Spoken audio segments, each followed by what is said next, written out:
नमस्कार friends, I study online के इस प्लेटफॉर्म पर आपका हार्दिक स्वागत है। हमारी चर्चा चल रही थी, हम पढ़ रहे थे ब्रांच एंड बाउंड। यूनिट हमारी सेकंड थी मैथमेटिकल प्रोग्रामिंग की, जिसका ये सेकंड मेथड था। एक क्वेश्चन हमने कर लिया था। आज हम आगे के क्वेश्चन पर चर्चा करेंगे। जो पहले क्वेश्चन किया था उससे संबंधित जो भी डाउट्स हैं वो आज के क्वेश्चन में क्लियर हो जाएंगे। होता क्या है कि जब एक बार क्वेश्चन करते हैं तो कुछ ऐसे डाउट्स हैं जो प्रैक्टिस की वजह से रह जाते हैं। वो डाउट्स आपके इस क्वेश्चन में कंप्लीट हो जाएंगे और उसके बाद जो डाउट्स रहते हैं वो प्रैक्टिस के माध्यम से मैं आपको सॉल्व करवा दूंगा या एक और क्वेश्चन हमें कर लेंगे। तो देखते हैं अगला क्वेश्चन किस प्रकार से है। ये क्वेश्चन 2012 में राजस्थान यूनिवर्सिटी में आया हुआ है। देखते हैं, मैक्सिमम जेड बराबर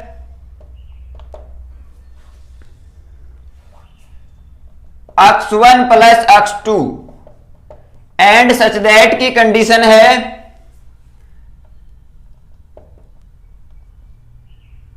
3x1 प्लस 2x2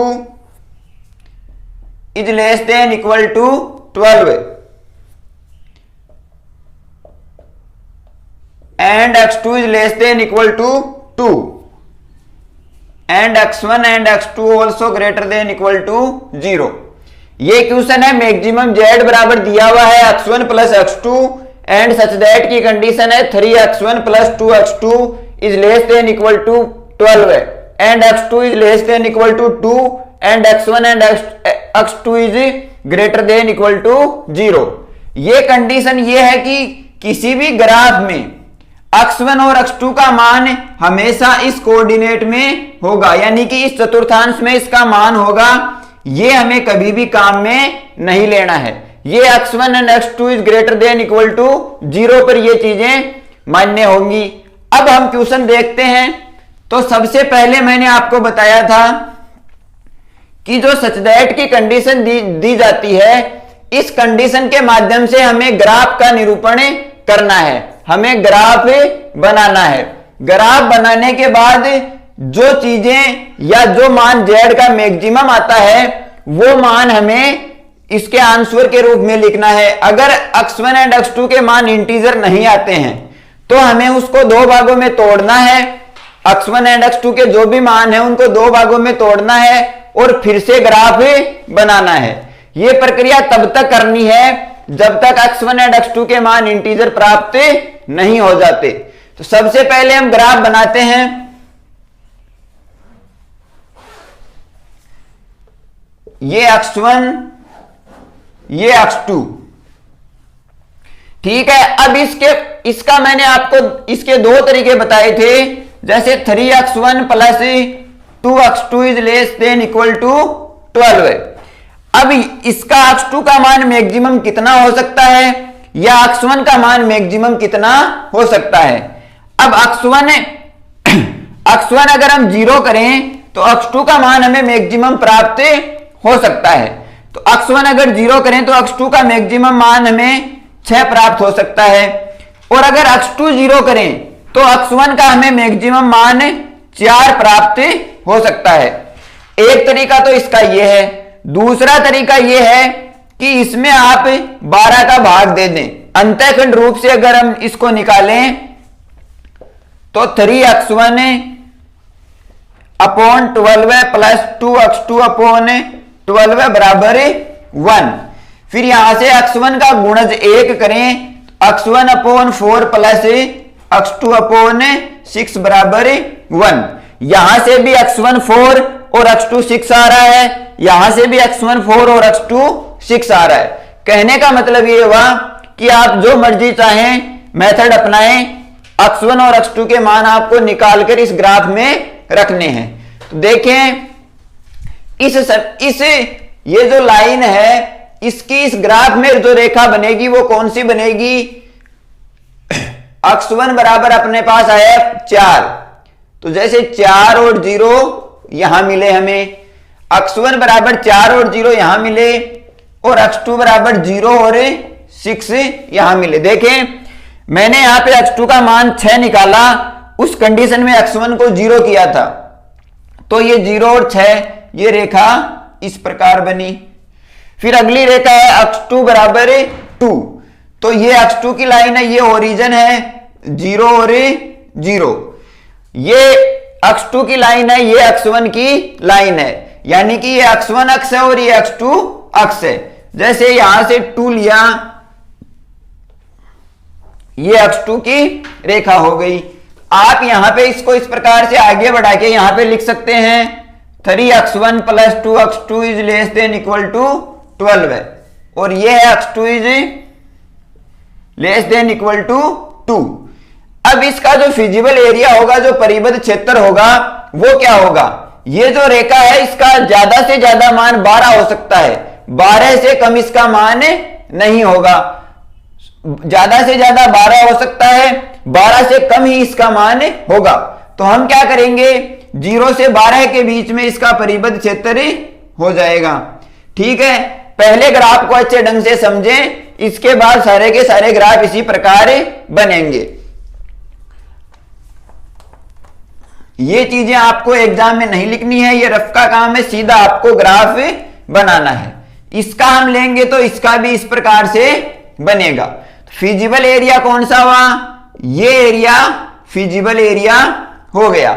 अब एक पॉइंट मिला है यहां पे, ये जैसे ये मान लिया हमने O, ये A, ये B और ये C, ये है 0 और 2। अब यहां पे जो ये पॉइंट मिला है हमें, ये पॉइंट क्या होगा?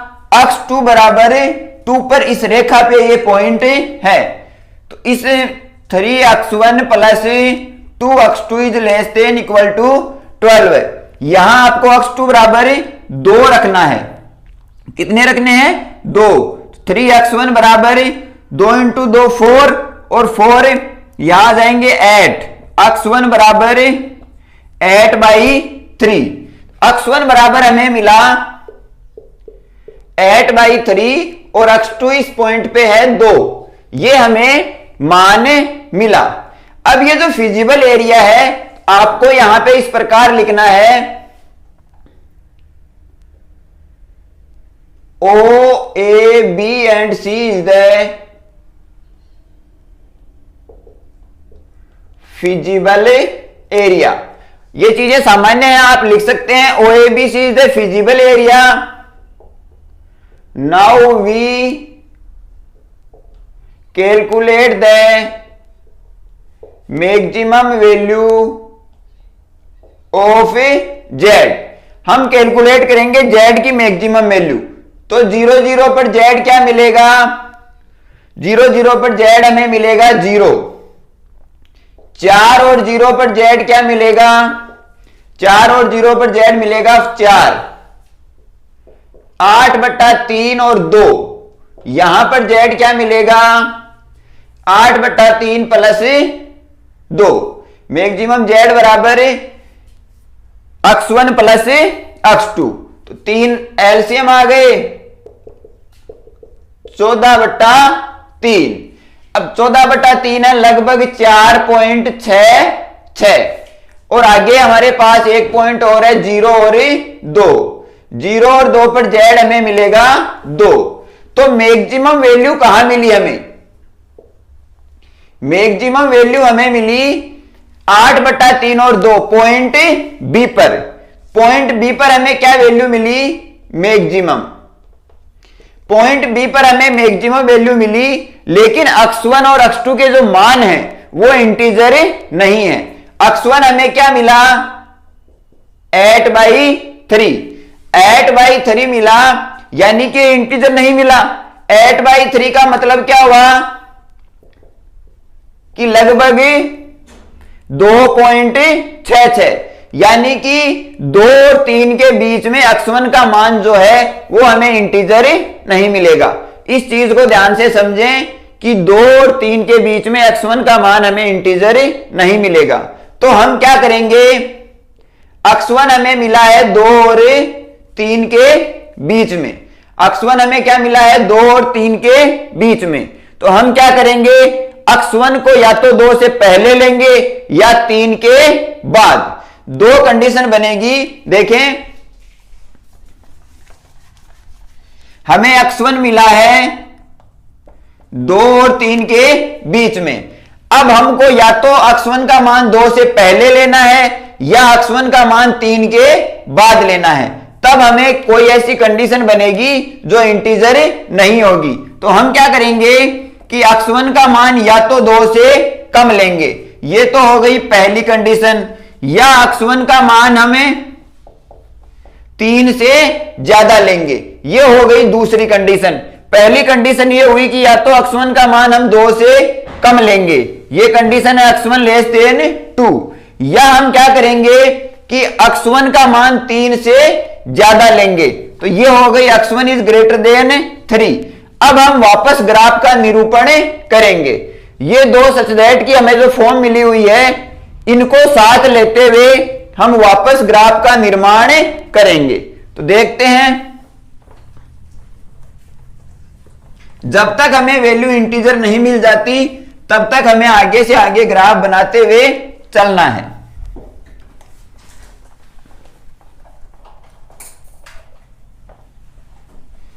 अब इसकी दो फॉर्म बनेगी। पहली फॉर्म जो होगी वो ए फॉर्म होगी, उसमें हमें लिखना है मैक्सिमम जेड बराबर x1 plus x2 and such that की कंडीशन हमारी रहेगी 3x1 plus 2x2 is less than equal to 12 and x2 is 2।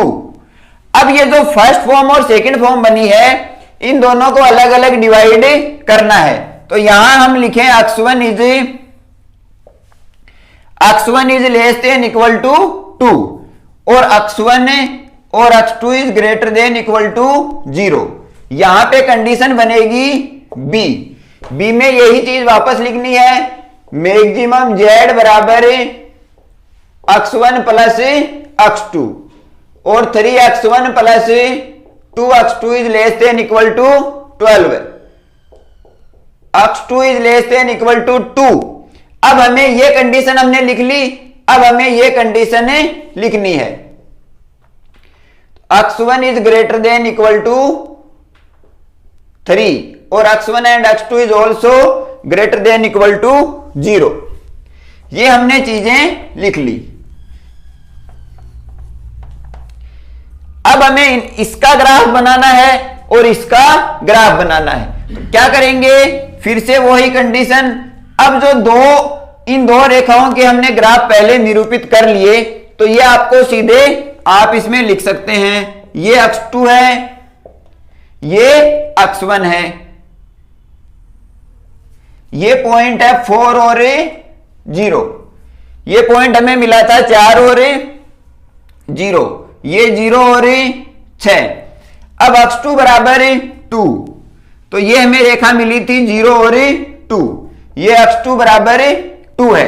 अब ये x2 बराबर 2 है, ये पॉइंट हमें मिले थे 8/3 और 2। अब अगली जो रेखा है वो x1 बराबर 2 है, तो ये x1 यहां होगा, ये 2.66 यानी कि ये तो 2 से ज्यादा है, हमें लेना है 2, तो लगभग यहां कंडीशन बनेगी। तो हम इसको यहां लिख लिया, ये है 2 और 0, ये नई लाइन है तो इसको आप शो कर दें x1 is less than equal to 2। अब हमें ये रेखा निकालनी है, तो ये रेखा हमारी क्या होगी, 2 और 2। देख ले, ये x1 की वैल्यू 2 की तरफ जा रही है और ये जो लाइन है ये भी 2 की तरफ जा रही है, तो ये जहां मिलेगी वो रेखा या वो पॉइंट कितने होंगे, 2 और 2। यहां तक हमारा काम कंप्लीट हुआ। अब इसका परिबद्ध क्षेत्र ये था पहले के ग्राफ में, इसका भी परिबद्ध क्षेत्र नीचे की तरफ। इसका परिबद्ध क्षेत्र कहां होगा, 2 का मान ज्यादा से ज्यादा है, यानी कि 2 से आगे हमको नहीं बढ़ना है, तो 2 से आगे इस तरफ बढ़ेंगे तो इसका परिबद्ध क्षेत्र ये हो जाएगा। अब जो कॉमन परिबद्ध क्षेत्र है वो होगा ये कॉमन परिबद्ध क्षेत्र होगा। इसको नाम O दे दें, इसको A दे दें, इसको B और इसको C। यहां तक काम कंप्लीट हुआ। अब देखो वही बात लिखनी है, O, A, B और C क्या है, feasible area. O A B C feasible area है। अब यहां हम कैलकुलेट करेंगे मैक्सिमम जेड। तो मैक्सिमम जेड कैलकुलेट करेंगे तो क्या मिलेगा हमें, मैक्सिमम जेड कैलकुलेट करेंगे तो बिंदु 0 0 पर, बिंदु 0 0 पर हमें मैक्सिमम जेड मिलेगा 0, और बिंदु 2 0 पर यहां हमें मिलेगा मैक्सिमम जेड 2 प्लस 0, तो 2। ये चीजें आपको बिल्कुल सामान्य भाषा में बिल्कुल आसानी से लिखनी है, इसमें किसी प्रकार की लैंग्वेज आपको यूज नहीं करनी है। आगे देखें 2 और 2 पर, यहां हमें वैल्यू मिलेगी 4, 2 प्लस 2, और आगे 0 और 2 पर हमें वैल्यू मिलेगी 2। ये मैक्सिमम जेड हमने जो चारों पॉइंट है उन पर निकाल लिए। यहां हमें मैक्सिमम जेड मिला है 4। ये अगर आंसर है या नहीं पहले वो ग्राफ बनाएंगे। तो देखते हैं ये ग्राफ। अब ये जो 2 लाइनें हैं ये वही लाइन है जो पिछले ग्राफ में थी। तो सबसे पहले आप यहां लिखें, ये अक्ष 1 है, ये अक्ष 2, ये 0 और 6, ये 4 और 0, अक्ष 2 बराबर 2, ये अक्ष 2 बराबर 2, 0 और 2। ये पॉइंट हमें मिला है 8/3 और 2, ये पॉइंट 8/3 और 2 मिला है। अब ये अक्ष 1 बराबर 3। अब देखें ये है 2.66, पिछले ग्राफ में ये 2 पॉइंट, अब हमने इसको इससे 2 से पहले लिया है और 3 के बाद। तो ये जो पॉइंट है इससे एक रेखा इस तरफ आएगी और दूसरे ग्राफ में वो रेखा उस तरफ जाएगी। या तो हमें आंसर 2 से इस तरफ मिलेंगे या 3 के उस पार मिलेंगे। तो हमने इसको, ये लगभग 2.66 है, तो लगभग 3 हमारा यहां आ जाएगा। तो हम इसको लिख दिया 3 और 0। अब देखें इसका मान 12 है, यानी कि ज्यादा से ज्यादा 12। इसका फिजिबल एरिया या इसका क्षेत्र इस तरफ होगा, इसका क्षेत्र इस तरफ होगा। ये हमने पीछे के ग्राफ में देख लिया। अब ये चीज नहीं है, यानी कि अक्ष 1 का मान 3 से ज्यादा होगा। तो अक्ष 1 का मान 3 से ज्यादा होगा तो 3 से कम तो इस तरफ है, 0 0 की तरफ, तो इसका मान इस तरफ होगा। इन चीजों का आप ध्यान रखें, इसका मान इस तरफ होगा। तो कॉमन एरिया कौन सा होगा, ये होगा कॉमन एरिया। अब ये पॉइंट हमें निकालना होगा। जैसे इसको नाम आप ए दे दें, इसको बी दे दें और इसको सी दे दें। अब देखो ये लाइन कौन सी लाइन है, ये लाइन है 3x1 plus 2x2 is less than equal to 12 है। और हमें x1 की वैल्यू क्या मिल रही है इस लाइन पर, देखें 3 मिल रही है। तो हमें यहां पे क्या लिखना है, 3 गुणा 3 plus 2x2 is less than equal to 12 है। ये हमें 3 मिल रही है। तो हम क्या करेंगे, यहां हमें 2x2 बराबर मिलेगा, x2 बराबर 3/2। अब x1 की वैल्यू मिली हमें 3 पहले से है और x2 की हमने निकाल ली, ये वैल्यू मिली हमें 3 और 3/2। अब देखें यहां पे x2 हमें इंटीजर फिर से नहीं मिला है, वहां हमारे पास मैक्सिमम वैल्यू है 4। तो हम फिर से क्या करेंगे, मैक्सिमम जेड कैलकुलेट करेंगे। हमारे पास फिजिबल एरिया क्या मिला, ए बी और सी। ये क्या है, फिजिबल एरिया। अब आप लिखें we calculate the maximum value of z. वो वैल्यू हम कैलकुलेट करेंगे तो 3 और 0 पर हमें क्या मिलेगा, जेड। देखें 3 और 0 पर मिलेगा हमें 3, फिर 4 और 0 पर हमें मिलेगा जेड 4, और 3 एंड 3/2। यहां हमें जेड मिलेगा 3 प्लस 3/2। यहां हमें मिलेगा 9/2, यानी कि 4.5। अब देखें मैक्सिमम वैल्यू यहां हमें 4 मिल रही थी और ये दोनों इंटीजर थे। अब अगर वहां इससे कम वैल्यू होती तब हमारा आंसर ये हो जाता, लेकिन ये वैल्यू हमें मिली है 4.5। अब हमें क्या करना पड़ेगा, इसको फिर से दो भागों में तोड़ना पड़ेगा। इसको फिर से दो भागों में तोड़ना पड़ेगा, तो ये क्या है, ये है अक्ष 2। अब ये ग्राफ हमारा आगे चलेगा, इस ग्राफ का कोई महत्व नहीं रहेगा। तो आगे की कंडीशन में क्या करेंगे, इसको दो भागों में तोड़ेंगे। इसको दो भागों में तोड़ने के बाद ये है 2/3, यानी कि लगभग 1 से ज्यादा। 1 और 2 के बीच में इस ग्राफ को तोड़ेंगे। देखते हैं, जहां तक वैल्यू हमें इंटीजर नहीं मिल जाती तब तक इस ग्राफ को चलाए रखना है। देखते हैं हमें क्या वैल्यू मिली। अक्ष 2 मिला है हमें 3/2, अक्ष 1 हमें मिला है 3 और मैक्सिमम वैल्यू मिली है, मैक्सिमम में z बराबर 4.5, 9/2 यानी कि लगभग 4.5। अब देखें, अक्ष 2 बराबर हमें मिला है 3/2, तो अक्ष 2 का मान लगभग 3/2 है, तो लगभग 1.5 के आसपास। अब करेंगे क्या कि अक्ष 2 को हम फिर से दो सब प्रॉब्लम्स में तोड़ेंगे, यानी कि अक्ष 2 का मान या तो 1 से हमें कम लेना है या हमें अक्ष 2 का मान 2 से ज्यादा लेना है।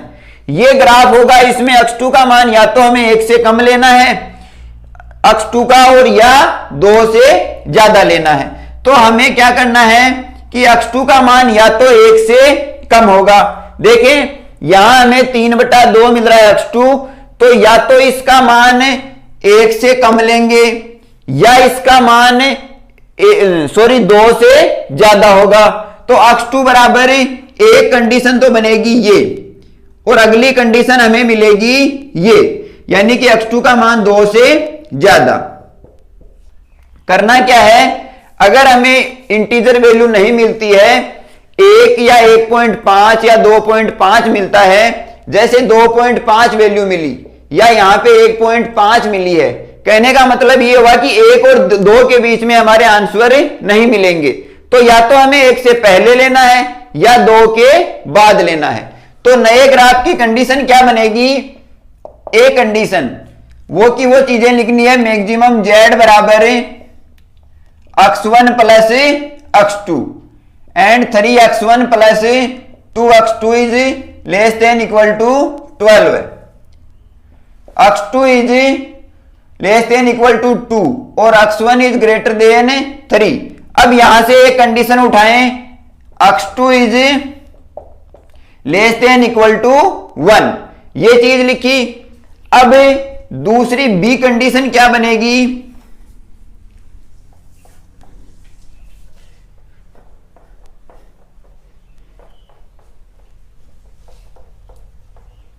बी कंडीशन ये बनेगी, यहां तक ये सेम है, तो x 1 is greater than equal to 3 और x 2 is greater than equal to 2, ये हमारे पास कंडीशन बनेगी। अब देखते हैं आगे,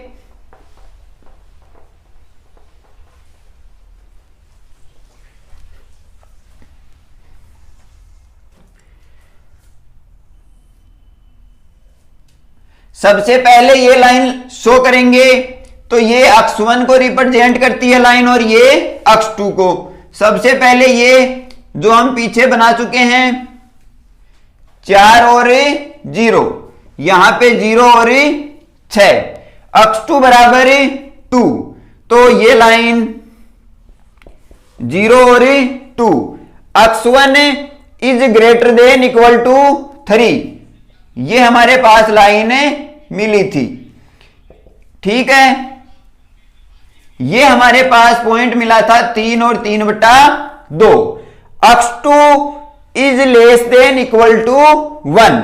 अब अक्ष 2 ये है 3/2, ये चीजें ध्यान से देखें, ये 3/2 है यानी कि लगभग 1 से ज्यादा। तो ये जो लाइन आएगी वो इससे नीचे आएगी, इस पॉइंट से नीचे, यानी कि इन दोनों रेखाओं को क्रॉस करते हुए गुजरेगी। ये यहां पे 2 है, ये हमारे पास 1 है, ये लगभग 1.5 है यानी कि 1.5 है, तो ये रेखा यहां आएगी। इसको मैंने यहां शो कर दिया। अब ये नई रेखा है तो आप यहां लिख सकते हैं x2 is less than equal to 1। ये रेखा है x2 is less than equal to 2, ये x1 is greater than equal to 3। अब इनका फिजिबल एरिया ये इस तरफ है जो पहले से हमें पता है, ये इस तरफ है, ये जो 3 वाली लाइन है ये इस तरफ है, क्योंकि देखो x1 का मान 3 से ज्यादा होगा न कि 3 से कम। ये जो नई लाइन हमें मिली है इसका फिजिबल एरिया होगा नीचे की तरफ। तो हमें फिजिबल एरिया कौन सा मिला, ये मिला, ये हमें फिजिबल एरिया मिला।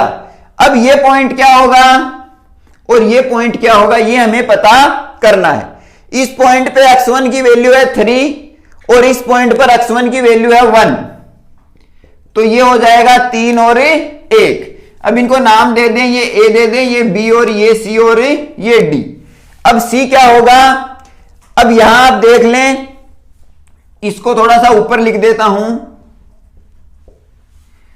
अब देखें ये वैल्यू मिली है हमें 3 और ये वैल्यू हमें मिली है 1, तो ये 3 और 1 इसके पॉइंट हो गए। यहां पे देखें ये वैल्यू मिलेगी 1 और ये लाइन कौन सी है, ये वाली लाइन, इसको इस साइड में लिखें 3x1 plus 2x2 is less than equal to 12 है, ये लिखा हमने।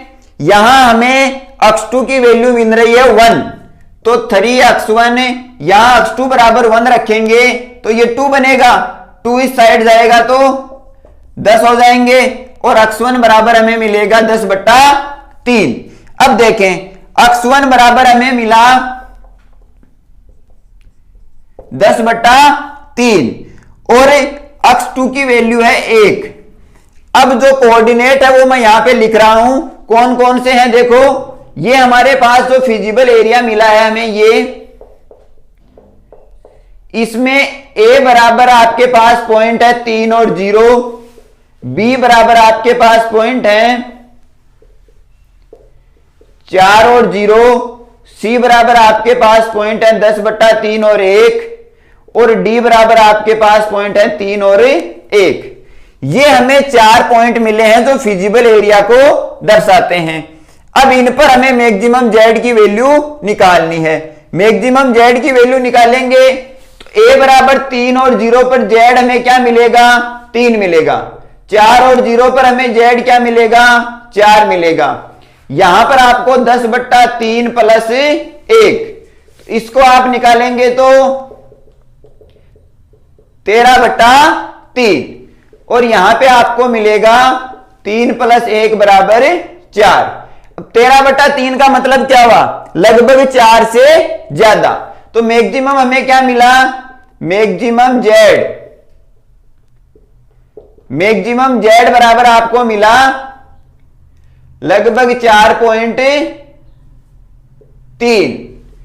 तो x1 बराबर क्या मिला 10/3 और x2 बराबर 1। ये काम तो इस ग्राफ का हुआ। अब यहां आओ, फिर से ग्राफ, ये जो रेखा है ये 3x1 + 2x2 less than equal to 12 है, ये x2 बराबर 2 और ये आपकी रेखा है x1 बराबर x1 is greater than equal to 3। अब ये जो रेखा है x2 बराबर x2 is greater than equal to 2, तो यहां देखें ये 0 और 2 है, ये 0 और 6 है, ये 3 और 0 है और ये 4 और 0 है। इसका जो फिजिबल एरिया है, जो ये रेखा है, इसका फिजिबल एरिया है नीचे की तरफ और अगली जो रेखा है ये ही रेखा है, इसका फिजिबल एरिया होगा ऊपर की तरफ। तो ये कभी भी आपस में मैच नहीं करेंगे। इसका फिजिबल एरिया तो नीचे की तरफ हो गया, इसका फिजिबल एरिया इसी रेखा का ऊपर की तरफ, तो एक कॉमन एरिया कहीं पर भी नहीं आएगा। अगर आप इस पॉइंट 2 को, यानी कि ये जो 2 है x2 बराबर 2 है, इसको भी अगर कॉमन पॉइंट मानते हैं तो मैक्सिमम Z की वैल्यू आपको ज्यादा से ज्यादा यहां पे क्या मिलेगी, 2 मिलेगी। इससे ज्यादा आपको वैल्यू नहीं मिलेगी। अगर यहां कहीं भी इस लाइन पे कॉमन पॉइंट मिलता है तो भी वैल्यू कभी भी 2 से ज्यादा नहीं होगी। तो यहां आप लिख सकते हैं नो फिजिबल एरिया या नो फिजिबल सॉल्यूशन। ये हमें ग्राफ फिजिबल एरिया या फिजिबल सॉल्यूशन नहीं देगा, ये जेड की वैल्यू मैक्सिमम नहीं देगा। तो हम क्या करेंगे, ये जो हमारा एरिया है यहां पे हमें 10/3 और 1 मिला है, इसमें हम क्या करेंगे कि ये जो 4.3 मिला है, यानी कि मैक्सिमम जेड हमें 4.3 मिला है, x1 बराबर 10/3 मिला है, x2 बराबर 1 मिला है। तो x1 बराबर 10/3 का मतलब क्या हुआ, लगभग 3 से ज्यादा। तो हमें 3 और 4 के बीच में इसका सॉल्यूशन फिर से नहीं मिला, तो हम क्या करेंगे, या तो 3 से पहले लेंगे या 4 के बाद में लेंगे। हम क्या करेंगे, फिर से हमको इस ग्राफ को आगे बढ़ाना है, तो हम क्या करेंगे, हमें मिला है x1 बराबर 10/3, यानी कि इसकी वैल्यू 3 और 4 के बीच में हमें मिली है। 3 और 4 के बीच में मिली है, तो या तो हमें 3 से कम इसका मान मिलेगा या हमें इसका मान 4 से ज्यादा मिलेगा। दोनों कंडीशन है। पहली कंडीशन हमें मिलेगी या तो x1 का मान 3 से कम मिलेगा या x1 का मान 4 से ज्यादा मिलेगा। देखते हैं इसका ग्राफ।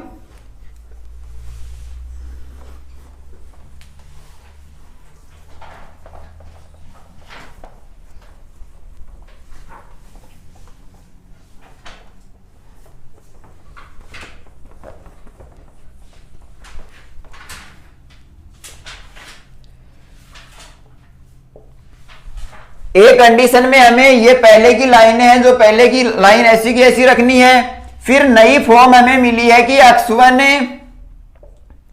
का मान हमें 3 से कम पर मिलेगा।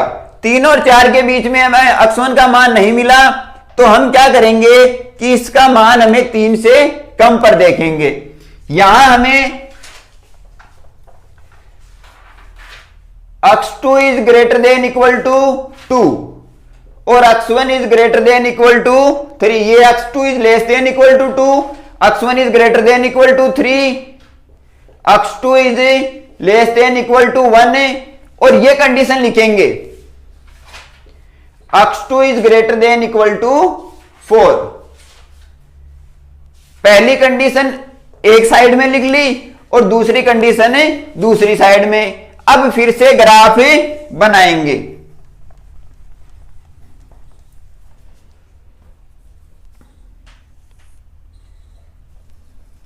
सबसे पहली वाली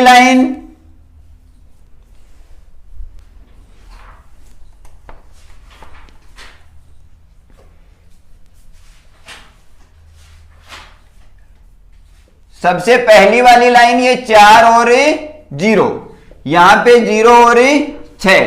फिर x2 बराबर 2, ये 0 और 2। फिर x1 is greater than equal to 3, ये लाइन हमें यहां मिली थी 3 और 0।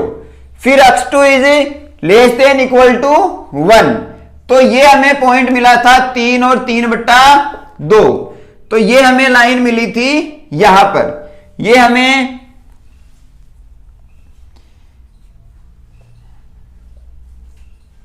x1 इज, ये लाइन यहां पे मिली x2 is less than equal to 1, ये लाइन यहां मिली 0 और 1, x2 is less than equal to 1।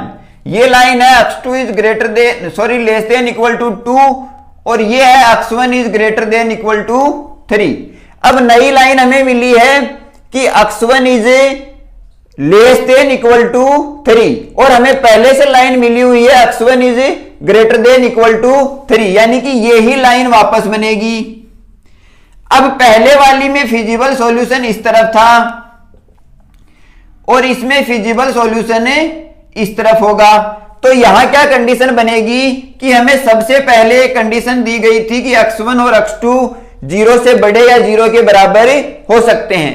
इसमें अगर हम 3 और 0 पर कॉमन पॉइंट देखें तो ये जो पॉइंट है ये रेखा है ये इस तरफ जा रही है और ये जो लाइन है यहां पर हमें कॉमन पॉइंट इसलिए मिलेगा क्योंकि ये जो लाइन है ये फिजिबल एरिया में आएगी। और मैंने पहले वाले ग्राफ में बताया था कि 2 पर हमें वो फिजिबल एरिया मिला था, 2 से मैक्सिमम वैल्यू निकलेगी नहीं। यहां हम कोशिश करते हैं कि यहां हमें पॉइंट मिलेगा 3 और 1, तो हम यहां पर 3 और 1 पर अगर मैक्सिमम जेड निकालें तो हमें मिलेगा 3 प्लस 1, तो हमें मिलेगा 4। यहां पर कोई फिजिबल सॉल्यूशन बाकी नहीं मिलेगा क्योंकि ये इस तरफ है और ये जो x 2 is less than equal to 1, इसका फिजिबल सॉल्यूशन इस तरफ होगा।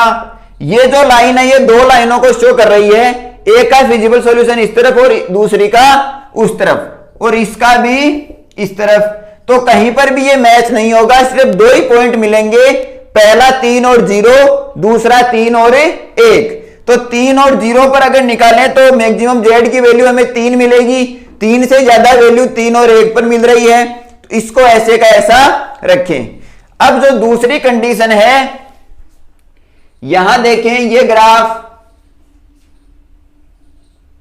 ये 4 और 0, ये 0 और 6, फिर x2 2 पर ये हो गया 0 और 2, फिर x1 is greater than equal to 3, ये लाइन,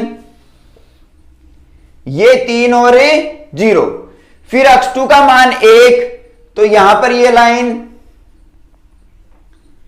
0 और 1, फिर x2 का मान 4 और 0, तो ये लाइन यहां पर होगी।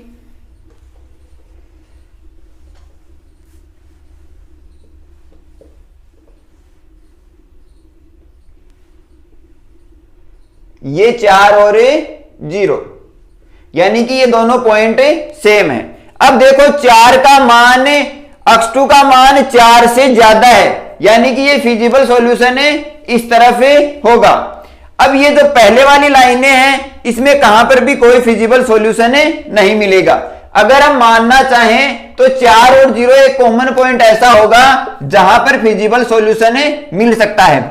पहले वाले ग्राफ और इस ग्राफ में कंफ्यूज होने की स्थिति में ना होवें, वहां मैंने आपको बताया था कि हमें 2 और 0 पर फिजिबल सॉल्यूशन मिला था, सॉरी 0 और 2 पर, तो 0 और 2 पर मिला, वहां से अगर हम मैक्सिमम जेड निकालना चाहें तो हमें ज्यादा से ज्यादा वैल्यू 2 मिलेगी, यहां हमें ज्यादा से ज्यादा वैल्यू मिलेगी 4, और ये जो 4 और 0 है वो इंटीजर हैं, और यहां पर भी हमें 3 और 1 है जो इंटीजर है और वैल्यू मैक्सिमम जेड मिल रही है 4। तो यहां ये ग्राफ बना के आप ये लिख सकते हैं कि now we calculate maximum value of z at point 3 और 1। ये तो कौन सा ग्राफ है, ग्राफ ए, और एट पॉइंट 4 और 0 यहां पे कौन सा ग्राफ है, बी। ये मोस्ट इंपोर्टेंट क्वेश्चन है। पहले वाले ग्राफ में हमें 2 और 0 इंटीजर मिल रहा था, वहां हमें मैक्सिमम जेड की वैल्यू 2 मिलेगी, लेकिन हम क्या करते हैं कि वहां जाके उस क्वेश्चन को खत्म कर देते हैं, जबकि मैक्सिमम वैल्यू हमें 4 मिलेगी। तो हमें ये एक ग्राफ और बनाना है, यहां पे कोई फिजिबल एरिया नहीं मिलेगा, ये पॉइंट फिजिबल पॉइंट, इसको फिजिबल पॉइंट बोला जाता है। 4 और 0, 3 और 0 और 3 और 1। तो इस प्रकार के क्वेश्चन में आप ध्यान रखें, ये बहुत बार एग्जाम में पूछा गया है कि इसमें फिजिबल पॉइंट मिलेंगे ना कि फिजिबल एरिया, और इस प्रकार का क्वेश्चन एग्जाम में पूरे के पूरे 20 नंबर का पूछा जाता है। तो इस क्वेश्चन में यहां पर 4 और 0 और 3 और 1 पर मैक्सिमम जेड हमें क्या मिलेगा, 3 प्लस 1 या 4 प्लस 0 बराबर 4, यानी कि मैक्सिमम जेड की वैल्यू हमें क्या मिलेगी, 4। और जो रिजल्ट के जो ग्राफ हैं वो ये दोनों ग्राफ शो करेंगे। तो इस प्रकार से ये क्वेश्चन होगा। सबसे पहले हमें जो मैक्सिमम जेड और जो सच दैट की कंडीशन दी जाती है उस कंडीशन को हमें अप्लाई करते हुए ग्राफ का निरूपण करना है। फिर x1 और x2 के जो मान मिलते हैं वो जब तक इंटीजर ना मिले तब तक हमें ये ग्राफ बनाते रहना है, और जैसे जैसे ग्राफ आगे बढ़ता जाए उसको दो सब प्रॉब्लम में तोड़ना है। सबसे मोस्ट इंपॉर्टेंट बात, अगर कहीं ग्राफ x1 टूटता है जैसे 3/2 यानी कि लगभग 1 और 2 के बीच में, तो हम क्या करेंगे, 1 और 2 के बीच में आंसर नहीं मिलेगा तो या तो 1 से पहले या 2 के बाद, इस प्रकार से दो हमें चीजें या सब प्रॉब्लम बनानी है। जैसे इसमें या तो 3 के पहले या 4 के बाद, इस प्रकार से ग्राफ को आगे बढ़ाते हुए चलना है, और ग्राफ को बिल्कुल सटीकता के साथ बनाना है। किस तरफ उसका एरिया होगा यह विशेष ध्यान रखना है। तो आई होप आपको यह क्वेश्चन समझ आया होगा। आज की क्लास में हम इतना ही पढ़ेंगे, मिलते हैं अगली क्लास में। हाँ, इस प्रकार के क्वेश्चन में अगर आपको लैंग्वेज किस प्रकार से लिखनी है वो चीजें ज्यादा मैटर नहीं करती, लेकिन फिर भी प्रोसेस के नंबर मिलते हैं। तो इसके लिए हमने आपको नोट्स प्रोवाइड करवा रखे हैं, डिस्क्रिप्शन में आपको लिंक मिल जाएगा, वहां से क्वेश्चन को किस प्रकार से एग्जाम में लिखा जाएगा वो चीजें वहां से आप देख सकते हैं। नोट्सों को डाउनलोड करें, उनके माध्यम से आप अपनी प्रैक्टिस है वो ज्यादा से ज्यादा कर सकते हैं। तो मिलते हैं अगली क्लास में, तब तक पढ़ते रहें, क्लास को ज्यादा से ज्यादा शेयर करें, चैनल को सब्सक्राइब करें, और क्लास अच्छी लगी तो लाइक जरूर करें। धन्यवाद।